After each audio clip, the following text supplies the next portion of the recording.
Friday, April 17th, 2026, AGNDD until I report topic.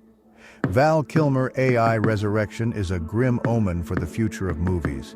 Please pardon any visual and informational inaccuracies in this partially AI-generated article-based video. Val Kilmer's AI resurrection is a grim omen for the future of movies.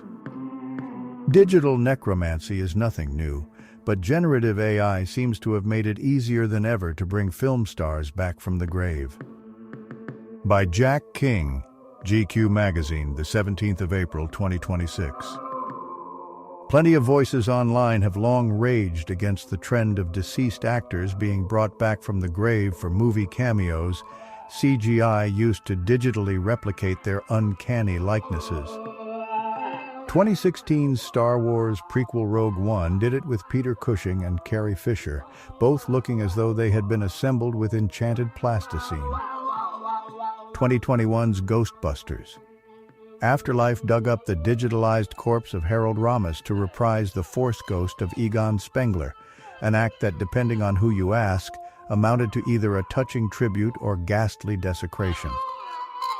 In 2023's The Flash, director Andy Muschietti opted to macabre max by including blink-and-you'll-miss-it appearances from long-past legends George Reeves, Christopher Reeve, and Adam West.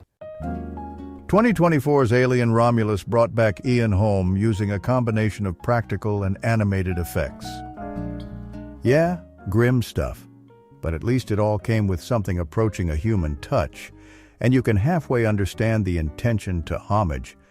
But now comes the next, unequivocally ghoulish evolution in the mission to resurrect dead film stars. Yesterday, the trailer was released for upcoming historical drama As Deep as the Grave. The film at first appears to be a bargain bin bit of Western schlock. The effects are janky. It's crammed with straight-to-DVD trailer cliches. Discover the untold story, a true story, declares one text overlay, and it otherwise carries the air of a B-movie destined to be Sunday afternoon filler on ITV4. There is, however, one noteworthy twist.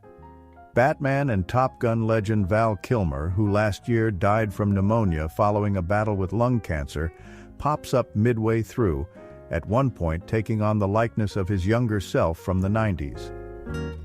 Herein lies the more ghoulish rub.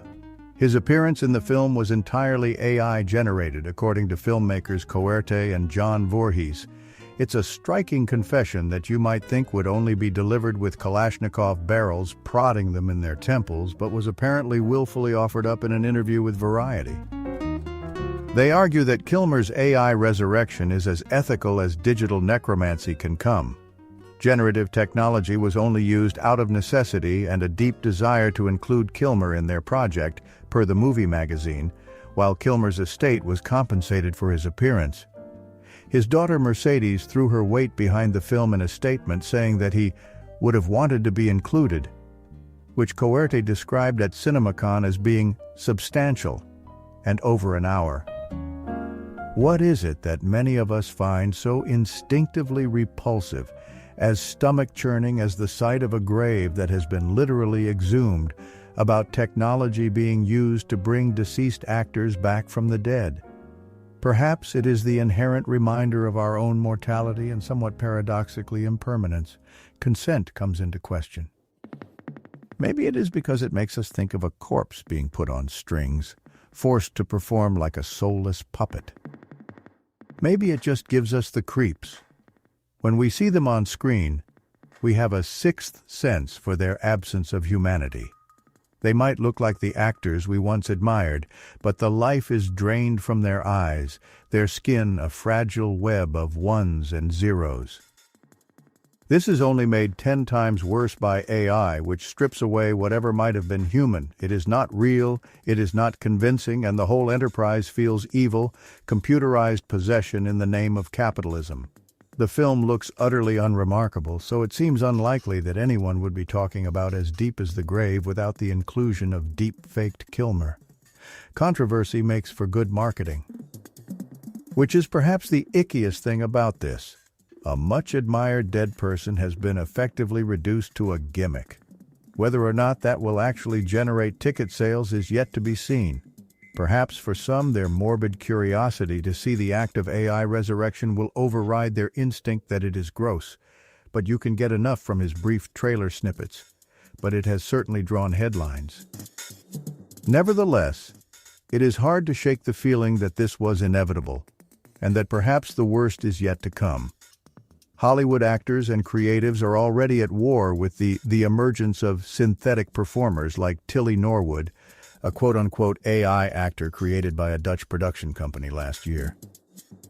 In lockstep with the historical use of CGI as a tool for resurrection, it only seems logical that the next step in this dystopian Black Mirror-coded debacle would be to see the proper emergence of the AI dead.